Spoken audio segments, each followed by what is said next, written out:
John Wayne Casey naît en 1942 à Chicago. En apparence, il a une enfance banale, mais derrière la façade, tout est déjà fissuré.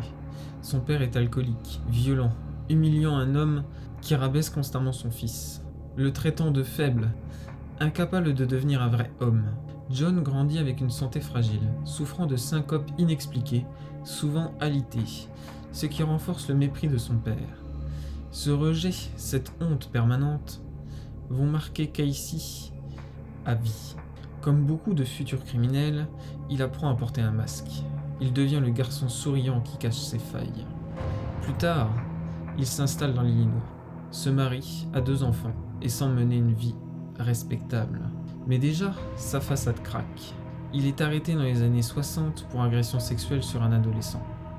Condamné à 10 ans, il sort au bout de 18 mois pour bonne conduite. Sa femme le quitte, son père meurt peu après, et Casey se réinvente. Il déménage, se remarie, monte sa propre entreprise de bâtiment. Et là, son rôle social devient irréprochable.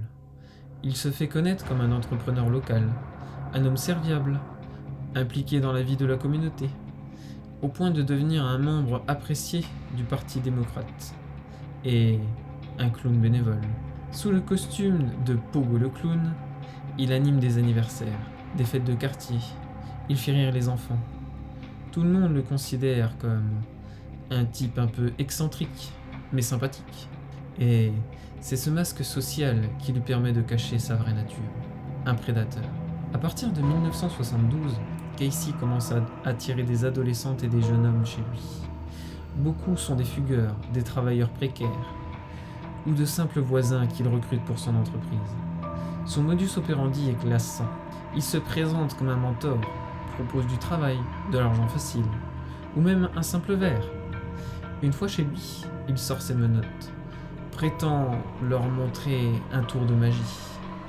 Et une fois les poignets enfermés, il sort sa corde, ce qu'il appelle son rope trick, le tour de la corde, une boucle coulissante qu'il resserre autour du cou de ses victimes, lentement, en prenant plaisir à les voir suffoquer.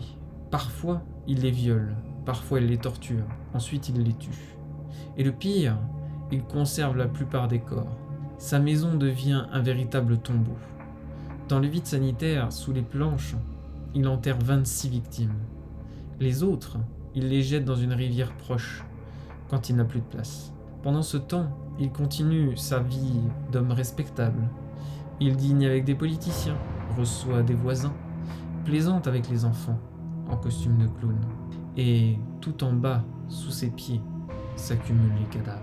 Pendant des années, les disparitions de jeunes hommes se multiplient dans la région de Chicago. Mais la police, à l'époque, ne relie pas les affaires. Beaucoup de victimes sont considérées comme des fugueurs. Casey profite de ce désintérêt. Pourtant, l'odeur commence à éveiller les soupçons de ses proches. Ses ouvriers se plaignent d'une odeur d'animal mort dans la maison. Lui prétexte un problème de canalisation. Mais la vérité, c'est que son plancher recouvre un charnier. Tout bascule en décembre 1978. Un adolescent de 15 ans, Robert Piest, disparaît après avoir dit à sa mère qu'il allait rencontrer un entrepreneur nommé John Casey pour un petit boulot. C'est la première fois que la disparition d'une victime est signalée immédiatement et de façon crédible. La police se rend chez Casey. Il découvre un homme affable, un peu nerveux, mais qui nie tout en bloc. Les enquêteurs commencent une filature. Très vite, Casey commet des erreurs. Il jette dans les toilettes publiques un paquet contenant de la marijuana et des traces de bijoux appartenant à d'anciennes victimes. Lors d'une perquisition, la police trouve dans sa maison des objets appartenant à plusieurs disparus. Bagues, montres et autres vêtements. Le masque tombe. Le 22 décembre 1978, Casey craque lors d'un interrogatoire. Il avoue. Mais ses aveux dépassent l'imaginable. Il déclare avoir tué au moins 30 jeunes hommes. Quand les enquêteurs fouillent le vide sanitaire de sa maison, ils découvrent l'horreur. Couche après couche, les corps de ses victimes empilés, enterrés dans la boue, certains encore attachés, certains portant des traces de ces tours de corde. L'Amérique entière découvre qu'un homme qui se déguisait en clown pour amuser les enfants a transformé sa maison en véritable cimetière. Son procès s'ouvre en 1980. Gacy plaide la folie, parlant d'une double personnalité. John, l'homme respecté, et Jack, le meurtrier. Mais le jury n'est pas dupe. Les preuves sont accablantes. 33 meurtres confirmés, dont 26 victimes enterrées sous son plancher. Gacy est condamné à mort par injection létale. Pendant 14 ans, il reste dans le couloir de la mort, peignant des tableaux, souvent des clowns, qu'il revend à des collectionneurs, un peu morbides. Jusqu'à son exécution, il se montre arrogant, refusant d'exprimer le moindre remords. Ses derniers mots avant l'injection sont à l'image de son cynisme. « Kiss my ass », littéralement comprenez « embrasser mon cul ». Aujourd'hui encore, le nom de John Wayne Gacy glace le sang.